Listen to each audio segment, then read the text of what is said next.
بسم الله الرحمن الرحيم. الحمد لله والصلاة والسلام على سيدنا رسول الله وعلى آله وصحبه ومن والاه. اللهم لك الحمد كله ولك الشكر كله وإليك يرجع الأمر كله علانيته وسره، فأهل أنت أن تحمد وأهل أنت أن تعبد وأنت على كل شيء قدير. لك الحمد حمدا كثيرا طيبا مباركا فيه غير مودع ولا مكافأ ولا مستغنى عنه. ربنا تم نورك فهديت فلك الحمد، وتم فضلك فرزقت فلك الحمد، وتم حلمك فسترت فلك الحمد. أيها الجمع المبارك الكريم، السلام عليكم ورحمة الله تعالى وبركاته. حياكم الله وبياكم، وطبتم وطاب سعيكم وممشاكم، وتبوأتم من الجنة منزلا ومقعدا بإذن الله تعالى. ونسأل الله العلي القدير الذي جمعنا في هذا المجلس الأغر الطيب المبارك أن يجمعنا عنده في جنات ونهر في مقعد صدق عند مليك مقتدر. إذن أيها الإخوة الكرام، لكل حادثة حديث ولكل مقام مقال، ومقامنا اليوم إن شاء الله تعالى هو مقام فرح وابتهاج وغبطة وسرور، وذلك أننا قد جمعنا اليوم بإذن الله تعالى في هذا المكان المبارك لشهادة حفل زفاف أخينا سريضة، الذي نسأل الله عز وجل أن يجعل زواجه مباركا ميمونا، وأن يجعله إن شاء الله تعالى فاتحة خير وبداية موفقة، كما نسأله عز وجل أن يرزقه الذرية الطيبة الصالحة، كما نسأله عز وجل أن يبارك بينه وبين زوجه، وأن يجمع بينهما في خير، وأن يجعلهما متحابين في جلال الله، ويجمعهما على طاعة الله بإذن الله تعالى، إنه وليه ومولاه. إذن المناسبة حفل زواج. الزواج أيها الإخوة الكرام في شريعتنا السمحة في هذا الدين العظيم هو شعيرة عظيمة مقدسة أعلى الله عز وجل من شأنه ورفع من قدره وأجزل مكانه وجعل له مكانة عظيمة مرموقة، لأنه قبل مجيء الإسلام في الجاهلية كان الناس يتزاوجون بدون ضوابط وبدون أركان وبدون شروط، فاختلطت الأنساب وظهر الأطفال بدون نسب، فاختلطت المجتمعات وساد الجور والظلم والزور. فجاء الإسلام هذا الدين العظيم فجعل للزواج ضوابطا وأركانا وشروطا، لأنه من مقتضيات الإسلام حفظ النفس، لأنها من كمال الدين ومن مقتضيات الإيمان، فجعل الزواج في أعلى مراتب الدين، جعل له أركانا وشروطا، وذلك حفظا للأنساب. والمولى يقول: ادعوهم لآبائهم هو أقسط عند الله.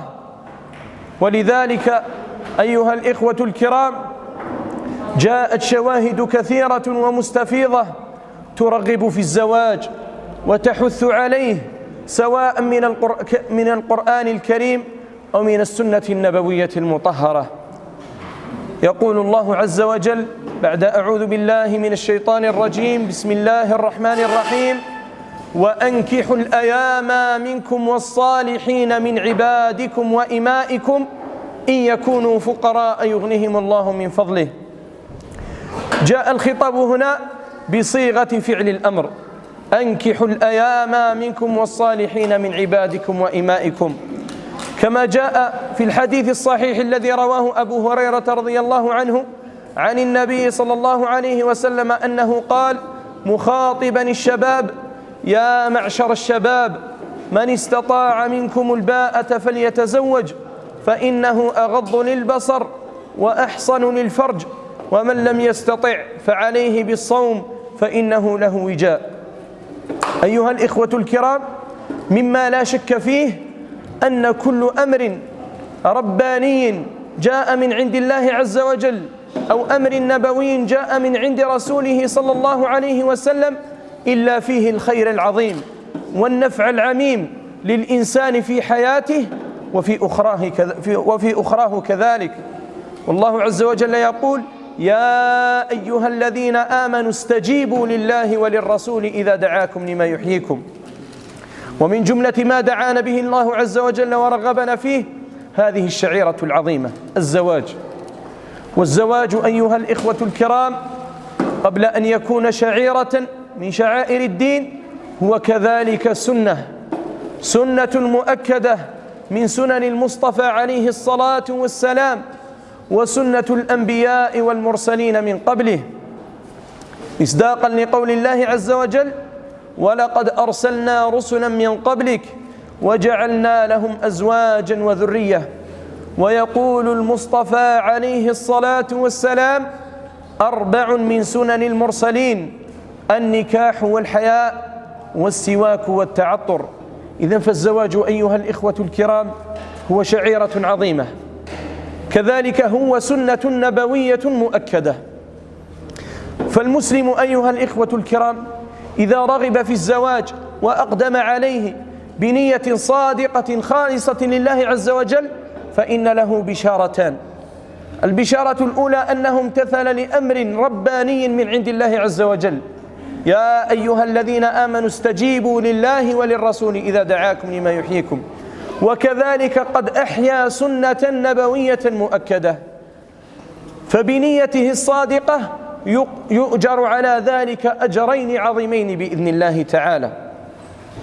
والزواج كذلك هو آية عظيمة، لذلك سماه الله عز وجل وابتدأ في الآية التي تدل عليه بقوله: ومن آياته، أي ومن معجزاته، ومن آياته أن خلق لكم من أنفسكم أزواجا لتسكنوا إليها وجعل بينكم مودة ورحمة.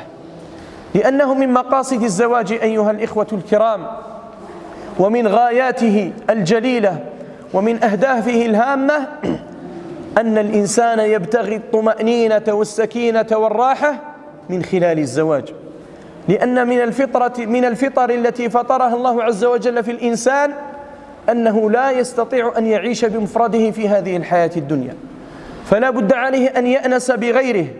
وخير أنيس للإنسان في هذه الحياة الدنيا بالنسبة للرجل هي المرأة، وبالنسبة للمرأة هو الرجل، لأنه خلق المرأة من الرجل.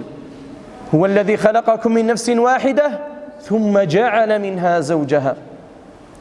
النبي صلى الله عليه وسلم يقول: المؤمن يألف ويؤلف، المؤمن يألف ويؤلف، ولا خير في من لا يألف ولا يؤلف. فالإنسان لا تستمر حياته ولا يهدأ له بال ولا يهنأ له خاطر إلا إذا كان متعاونا في هذه الحياة الدنيا على مشاقها ومتاعبها، متعاونا مع طرف آخر. وخير طرف يتخذه الإنسان عونا له في هذه الحياة الدنيا على طاعة الله عز وجل وعلى مشاق الحياة وتربية الأولاد بالنسبة للرجل كما قلنا هي المرأة، وبالنسبة للمرأة هو الرجل. كذلك من مقاصد الزواج العظيمة أيها الإخوة الكرام إعفاف النفس وتحصينها من الرذائل والمحرمات والفواحش وكل السبل التي لا يرضاها الله عز وجل. الزواج هو السبيل الشرعي الوحيد الذي رضيه الله عز وجل لعباده في الحياة الدنيا صونا لأنفسهم وتحصينا لهم، لأن النبي صلى الله عليه وسلم لما رغب في الزواج عطف عليه وبين مقصده فقال: فإنه أغض للبصر وأحصن للفرج. هذا هو المقصد الأسمى أيها الإخوة الكرام. هذه غريزة ربانية أودعها الله عز وجل في كل إنسان بالنسبة للطرفين لا بد أن تقضى، ثم جعل لها سبيلا قويما يؤجر عليه الإنسان وهو الزواج أيها الإخوة الكرام، وكلها فضائل للزواج. كيف يرغب الإنسان بعد سماع هذه الكلمات عن الزواج؟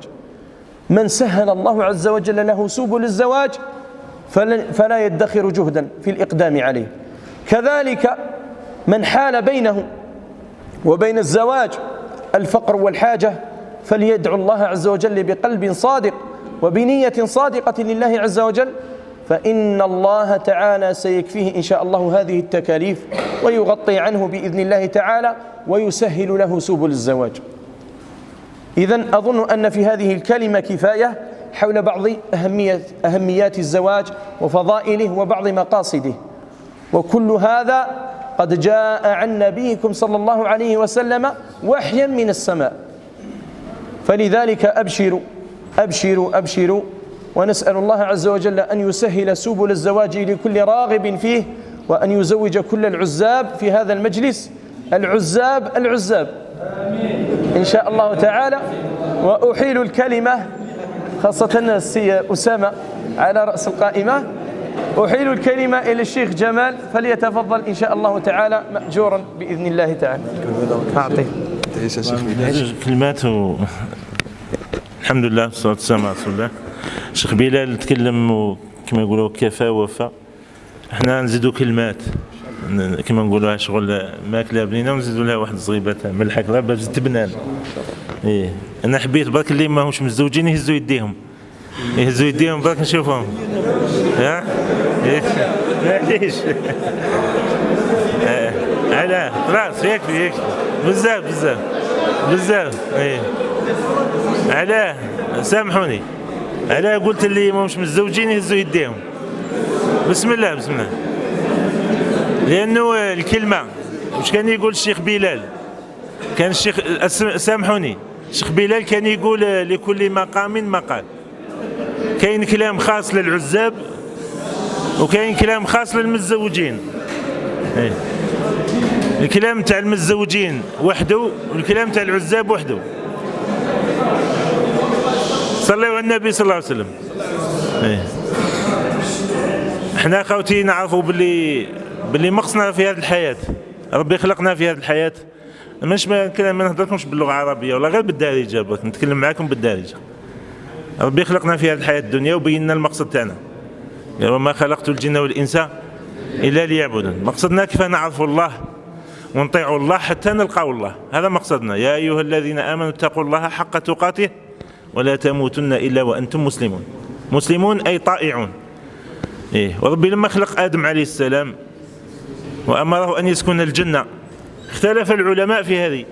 قيل أن حواء خلقت في الجنة، وقيل أن حواء خلقت قبل أن يدخل آدم الجنة، واستدلوا بأدخل أنت وزوجك الجنة. لما نام آدم عليه السلام في التفسير تاع ابن كثير استيقظ وجد حواء بجنبه، فأراد أن يلمسها، أن يضع يده عليها، فخاطبه الله تعالى أن لا تلمسها حتى تؤدي مهرها ولا شرطها. فقالوا يا ربي ما شرطها؟ قال أن تصلي على النبي صلى الله عليه وسلم، هذا شرطها. فأحبابي الكرام، ما كانش واحد يقدر يعيش وحده في الدنيا هذه، ما كانش. ويكون عندك واش عندك، ولو كان تعيش في الجنة وتكون وحدك يجيك الوحش. تحب الأنيس، أنه يكون معك الأنيس، وإحنا رانا كل في واحد العمر يخصنا الأنيس. وحدك ما تقدرش تعيش، لازم الإنسان اللي يعيش معك. كل شيء فيك الآن هو يطلب أنه يكون عندك زوجة، ما تقدرش تعيش وحدك. أيوة. الثانية، النبي صلى الله عليه وسلم لما جاءوا هذوك الثلاثة إلى بيت النبي صلى الله عليه وسلم يستفسرون عن حياة النبي صلى الله عليه وسلم، فذكر لهم قيامه وحياته. فأحدهم قال أما أنا فأقوم ولا أرقد. استسهلوا أو استصغروا أو استخفوا بحياة النبي صلى الله عليه وسلم. والآخر قال أما أنا فلا أنكح النساء. والثالث قال أما أنا فأصوم الدهر أبدا. فلما سمع النبي صلى الله عليه وسلم بقولهم قال والله إني لا أتقاكم إلى الله وأخشاكم إليه، ولكنني أنام أقوم وأرقد وأصوم وأفطر وأنكح النساء، فمن رغب عن سنتي فليس مني. فاللي يحب يتبع النبي صلى الله عليه وسلم ربي يرضى عليه ويفوز في الدنيا والآخرة، يخصو يدير واش دار النبي صلى الله عليه وسلم، أنه ما يخالفش السنة الكونية والسنة اللي ينزل بها الوحي كما قال الشيخ بلال. وكذلك النبي صلى الله عليه وسلم كان يدعي، ومن كثرة دعائه كان يقول اللهم آتنا في الدنيا حسنة وفي الآخرة حسنة وقنا عذاب النار. الصحابة قال رسول الله: حسنة الآخرة ونعلمها، هي الجنة فيها ما لا عين رأت ولا أذن سمعت ولا خطر. فما حسنة الدنيا؟ قال: المركب الطيب والبيت الواسع والزوجة الصالحة.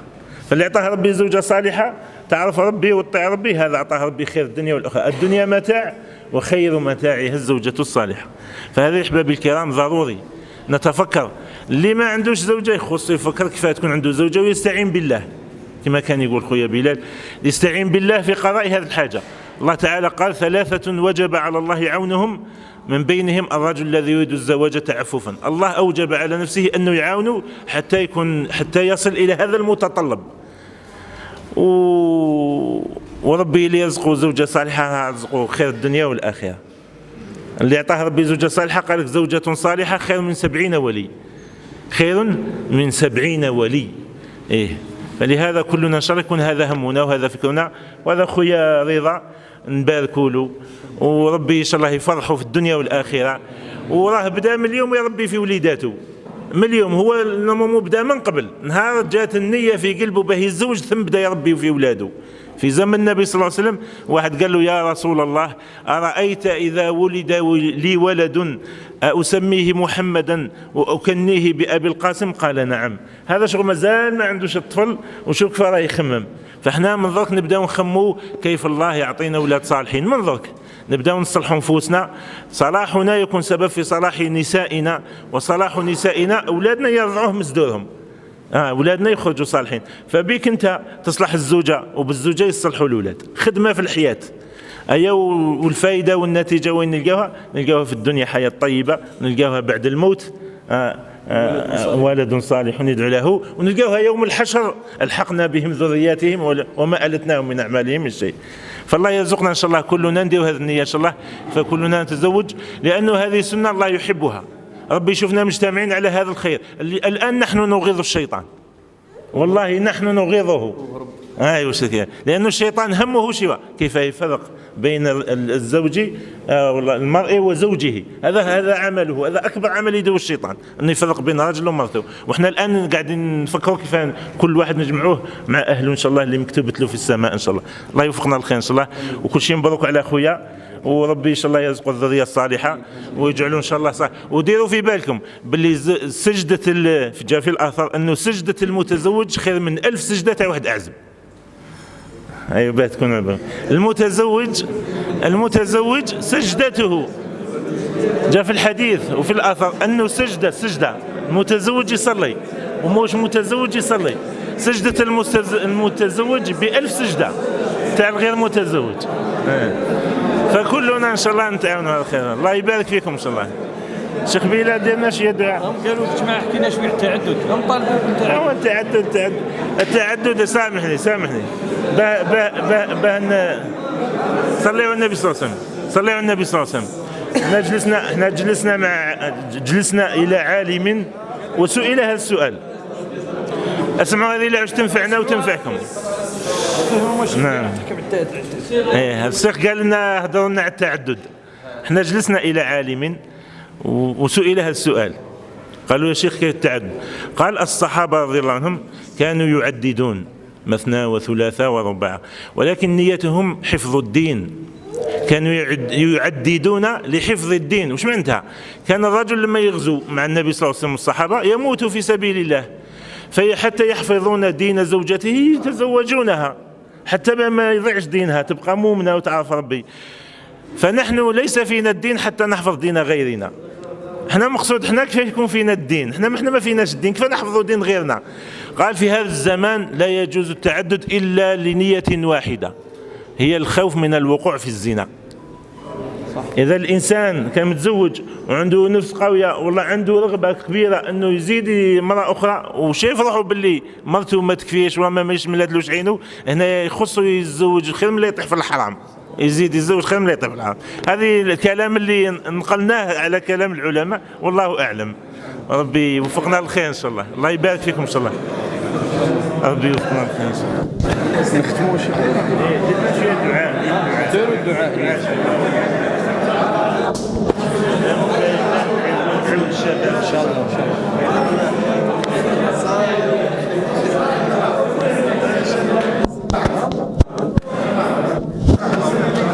متشرده شويه دعاء. صلوا على رسول الله.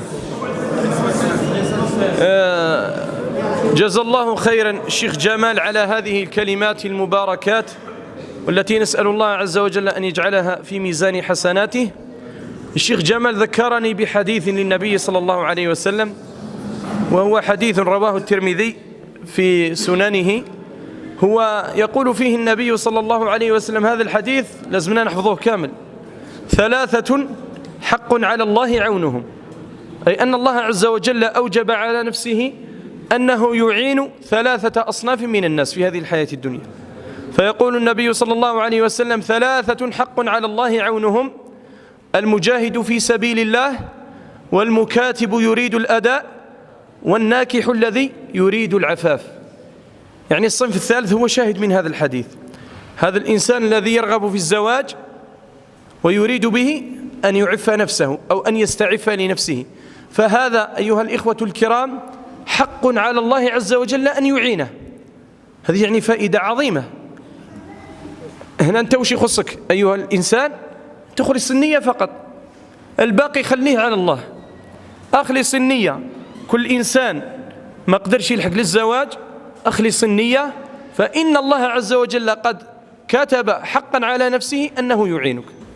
ثاني أمر أيها الإخوة الكرام، كما قال الشيخ جمال، أن الإنسان يبدأ قبل الزواج في تربية أبنائه. الله عز وجل ماذا يقول؟ هذه الآية آية عظيمة، يقول: وليخشى الذين لو تركوا من خلفهم ذرية ضعافا خافوا عليهم. بماذا أمرهم الله؟ الإنسان الذي يخشى أن يترك من بعده ذرية ضعفاء ماذا يفعل؟ قال: خافوا عليهم فليتقوا الله وليقولوا قولا سديدا. يعني الإنسان يصلح نفسه ويحاول يتقي الله عز وجل قدر استطاعته، فاتقوا الله ما استطعتم، والباقي خليه على الله. ونسأل الله عز وجل أن يوفقكم جميعا لما يحبه ويرضاه. إذن نقول: اللهم إنا نسألك بكل اسم هو لك سميت به نفسك أو أنزلته في كتابك أو استأثرت به في علم الغيب عندك أو علمته أحدا من خلقك أن تجعل هذا الاجتماع اجتماعا مباركا مرحوما، وأن تجعل هذا الزواج زواجا مباركا ميمونا، أن تجعل أخونا رضا في سعادة وهناء وسعة رزق وصحة وعافية، وكل من حضر معنا هذا المجلس اللهم ألبسهم الصحة والعافية ووفقهم للزواج يا أكرم الأكرمين. اللهم ارزقهم رزقا حلالا واسعا مباركا. اللهم اجمع أخي رضا وزوجه بإذن الله تعالى على خيري الدنيا والآخرة. اللهم اجعلهما متحابين في جلالك وجمالك، واجمعهما على طاعتك. اللهم وحد صفهما واجمع شملهما، واجعلهما متحابين على الحق والدين، وارزقهما الذرية الطيبة الصالحة التي تعبدك وتخشاك، ببركة الفاتحة وبسرها. بسم الله الرحمن الرحيم. الحمد لله رب العالمين، الرحمن الرحيم، مالك يوم الدين، إياك نعبد وإياك نستعين، اهدنا الصراط المستقيم، صراط الذين أنعمت عليهم غير المغضوب عليهم ولا الضالين، آمين. سبحان ربك رب العزة عما يصفون، وسلام على المرسلين، والحمد لله رب العالمين، والعاقبة لكل العزام إن شاء الله. آمين. ربي يفرح أخونا رضا إن شاء الله بالفرح إن شاء الله.